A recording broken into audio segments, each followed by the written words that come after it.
আসসালামু আলাইকুম ওয়া রাহমাতুল্লাহ। প্রিয় দর্শক বন্ধু, আজ আমাদের ভিডিওর আলোচনার বিষয় অভিশাপ। কতটা ভয়ানক এই অভিশাপ। সমাজে অনেক সময় দেখা যায় রাগ ও ক্ষোভের কারণে একে অপরকে অভিশাপ দেয়, তার যে কোনো ধরনের ক্ষতি ও ধ্বংস কামনা করে। এমন সব জঘন্য কাজ কিছু মানুষের অভ্যাসে পরিণত হয়ে গেছে। ইসলামের দৃষ্টিতে এসব সম্পূর্ণ হারাম ও অনুচিত। এই অভিশাপ যে কতটা ভয়াবহ আমরা অনেকেই তা উপলব্ধি করি না। কিন্তু অভিশাপ দিলে কি তা কার্যকারী হয়, এ সম্পর্কে রাসূল পাক সাল্লাল্লাহু আলাইহি ওয়াসাল্লাম কি বলেছেন, আমরা এখনই এই বিষয়ে সহিহ হাদিস থেকে বিস্তারিত জানার চেষ্টা করব ইনশাআল্লাহ। তাই ভিডিওটি শেষ পর্যন্ত দেখার জন্য সকলের কাছে একান্ত অনুরোধ রইল।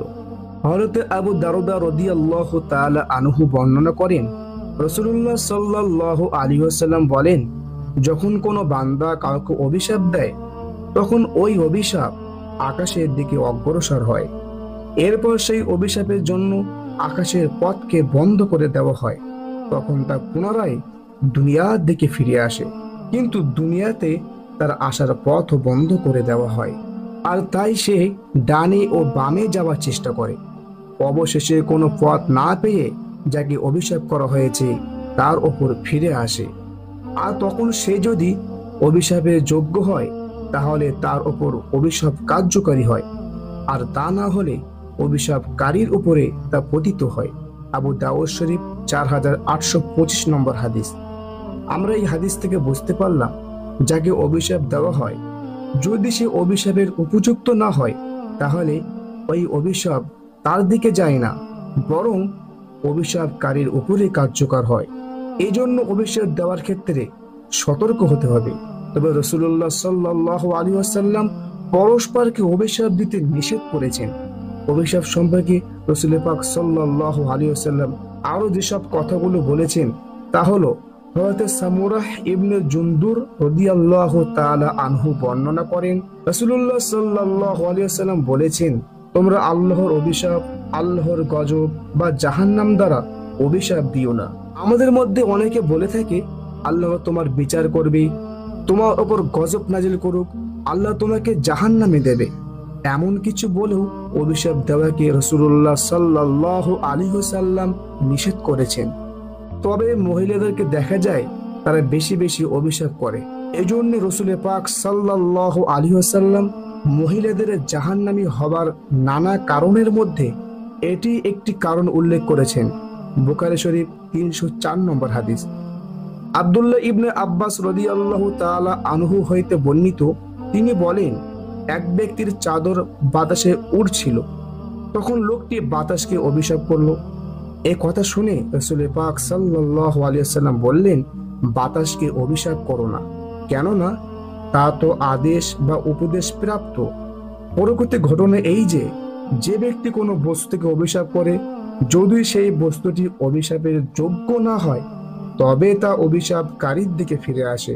আমরা কিন্তু অনেক সময় দেখতে পাই আমাদের সমাজে এমন অনেক মানুষ আছে যারা বাতাস, মেঘ, বৃষ্টি এবং প্রকৃতিকে অভিশাপ দিয়ে থাকে। এগুলো করা মোটেও ঠিক নয়। যদি কখনো বেশি রোদ পড়ে তাহলে সূর্যকে বা রোদকে অভিশাপ দেয়, যদি বেশি বৃষ্টি হয় তাহলে বৃষ্টিকে অভিশাপ করে, যদি বেশি জোরে বাতাস হয় তাহলে বাতাসকে অভিশাপ করে। এগুলি সব কিছুই আল্লাহর আদেশ প্রাপ্ত। এই জন্য এগুলোকে যদি কেউ অভিশাপ করে থাকে তাহলে তা কার্যকারী হবে না। আর যে বস্তুকে অভিশাপ করা হয় সেই বস্তু যদি অভিশাপের যোগ্য না হয় তাহলে কিন্তু তা অভিশাপকারীর দিকেই ফিরে আসে।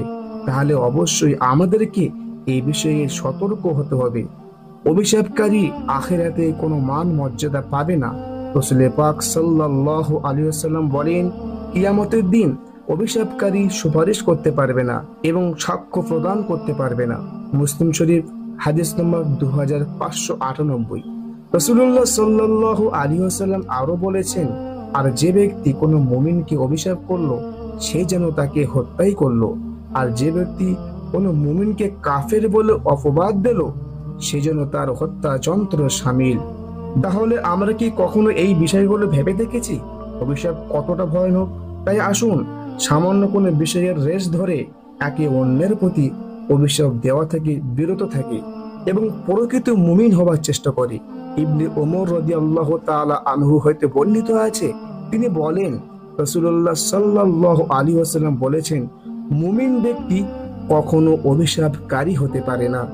তাই যদি প্রকৃতপক্ষে আমরা মুমিন হতে চাই, প্রিয় দর্শক, অভিশাপ দেওয়া থেকে অভিশাপকারী হতে আমাদের বিরত থাকতে হবে।